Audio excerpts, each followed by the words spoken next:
presented by Adidev Music.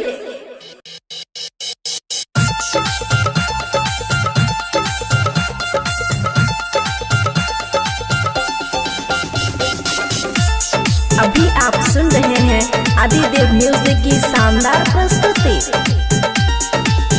Sonave के कलशा में सोनावा के डिबिया जरई है गे, आ सोनावा के डिबिया जरई है गे, बबिटिया के राख के सब भैया के अंगना हम जेबई झिझिया सुना के लाए बई गे, सोनिया के रोशन भैया के अंगना हम जेबई झिझिया सुन के लाए बई, आ राधा के चंदन भैया के अंगना हम जेबई झिझिया सुन के लाए बई।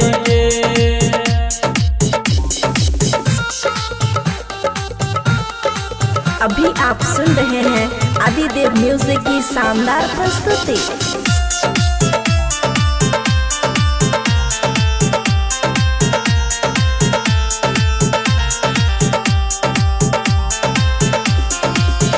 बदले में ले सुना भरा डाल चाउर गे, सुना बहुत रुपया गे, आनी तू आगे अमित भैया के अंगना हम जेबई झिझिया सुन के लाए बई गे, अभी भाग्य पर बिना भैया के अंगना हम जेबई झिझिया सुन के लाए बई गे, अनुष्का के आशिक भैया के अंगना हम जेबई झिझिया सुन के लाए बई।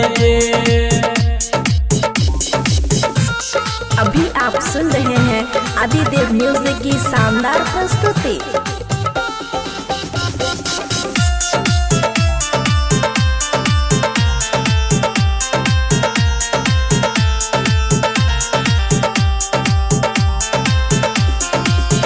मुखिया के अंगना से जेबई